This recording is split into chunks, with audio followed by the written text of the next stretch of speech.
पूर्व विदर्भातनं वंचितला एक जागा मिळावी यासाठी वंचितने रामटेक लोकसभेवर दावा ठोकलेला आहे। आपल्यासोबत वंचितचे संयोजक पूर्व विदर्भाचे आहे, आपण त्यांना विचारूया। बहुजन वंचित आघाडीने विदर्भामध्ये जी एक जागा पाहिजे तुम्हाला पूर्व विदर्भात, त्यासाठी रामटेकवर दावा ठोकला का? तुम्हाला रामटेक हवाय? वंचित बहुजन आघाडी ज्या प्रकारे पूर्व विदर्भामध्ये नागपूर जिल्हा हा आंबेडकरी चळवळीचा बालेकिल्ला आहे आणि नागपूर जिल्ह्यामध्ये रामटेक ही लोकसभा SC रिझर्व असल्यामुळे अनुसूचित जातीचा 5 लाखापेक्षा जास्त मतदार तिथे आहे आणि त्याचप्रकारे आदिवासी, मुस्लिम आणि बहुजन समाजाचे मोठ्या प्रमाणात मतं आहेत जे बाळासाहेब आंबेडकर यांचं नेतृत्व ते आज स्वीकार करण्यासाठी तयार आहे। त्यामुळे आम्हाला वाटते की नागपूर जिल्ह्यातली रामटेक लोकसभा ही सीट वंचित बहुजन आघाडीला मिळावी, यासाठी आम्ही पूर्व विदर्भ कमिटीतर्फे नागपूर जिल्ह्यातर्फे कार्यकर्त्यांची जी डिमांड आहे, जी इच्छा आहे, ती आदरणीय बाळासाहेब आंबेडकर यांच्याकडे ठेवणार आहोत। तसेच वंचित बहुजन आघाडी प्रदेश कमिटीकडे सुद्धा आम्ही ही डिमांड करणार आहोत। तुम्ही 1 तारखेला बाळासाहेबांची सभा देखील ठेवलेली आहे, काय नियोजन आहे त्या पाठीमागे? या सभेचं नियोजन म्हणजे आता जसं सांगितलं यांनी मानके साहेबांनी, त्याच्याच पार्श्वभूमीवर नागपूर जिल्ह्यामध्ये रामटेक लोकसभा जी येते तिथे रामटेकमध्ये नेहरू मैदानावर एक मोठी भव्य 1 तारखेला जाहीर सभा ठेवली आहे। अंदाजे त्या सभेमध्ये 1.5 ते 2 लाख लोक येतील अशी तयारी आणि नियोजन आणि अपेक्षा आहे।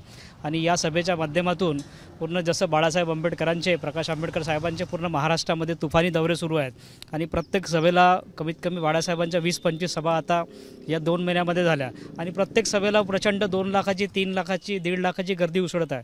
तशा प्रकारची गर्दी उसळणार आहे आणि नागपूर जिल्ह्यातील प्रत्येक जवळपास 1600 गावं नागपूर जिल्ह्यामध्ये आहे। प्रत्येक गावातून कार्यकर्ता, बहुजन समाजाचे जनप्रतिनिधी, बौद्ध समाजाचे लोक आणि वंचित बहुजन घटकाचे लोक हे सर्व लोक त्या सभेला उपस्थित राहतील आणि मोठ्या प्रमाणामध्ये ही सभा सक्सेस होईल। त्यासाठी सर्व कार्यकर्ते, महिला विंग, युवा आघाडी, सर्व प्रकारचे आणि जेवढ्या समाजामधले प्रत्येक लीडरशिप जे कार्यकर्ते काम करत आहेत ते प्रत्येक लोक या सभेला सक्सेस करायसाठी लागले आहेत। मला एक सांगा, एक मिनटं मला एक सांगा की त्या जागा आहे तुम्ही मागणी करता, अजून त्याचा तिढा सुटलेला नाही आहे। रामटेकवर आधीच काँग्रेस दावा करताय, दुसरीकडे ठाकरे गट देखील तिथे दावा करताय। तुम्हाला कसं वाटतं की शक्य आहे वंचितला ही जागा मिळावी?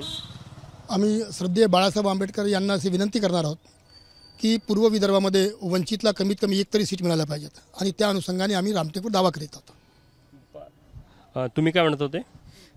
कारण या सभेचा मागचा उद्देश आहे की जेवढ्या सभा प्रचंड होत आहे महाराष्ट्रामध्ये, संविधान बचाव देश बचाव या जयघोष नाऱ्याच्या सोबत बाळासाहेबांचा हे आंदोलन सुरू आहे आणि ही भूमिका स्पष्ट आहे की संविधान। मला एक सांगा की रामटेकच का निवडलं तुम्ही? म्हणजे बहुजन वंचित आघाडीला पूर्व विभागात रामटेकच का हवा? पण पूर्व विदर्भामध्ये ज्या प्रकारे बाकीही लोकसभेत आमचं काम तसं 48 सीटा आदरणीय बाळासाहेब आंबेडकरांनी म्हटलेलं आहे लढवण्याकडे, पण जर का आमची युती होते तर रामटेक लोकसभा हा चळवळीचं केंद्र आहे आणि नागपूर जिल्ह्यातून हे आंबेडकरी चळवळ हे बालेकिल्ला मानले जाते। त्याच्यामुळे अनुसूचित जातीचा आरक्षित सीट असल्यामुळे ती सीट मिळावी। 5 लाखापेक्षा जास्त दलित मतदार त्या याच्यात आहे, त्याच्यामुळे कार्यकर्ता आणि संघटन एकदम मजबूत असल्यामुळे रामटेक लोकसभा ही आम्हाला वंचित बहुजन आघाडीला मिळावी अशी आम्ही निवेदन करणार आहोत। आणि शेवटी जे काही दिशानिर्देश किंवा जे काही निर्णय होतील, आदरणीय बाळासाहेब आंबेडकर जे निर्णय घेतील त्या निर्णयासोबत वंचित बहुजन आघाडी आणि आम्ही सगळे कार्यकर्ते सोबत असू।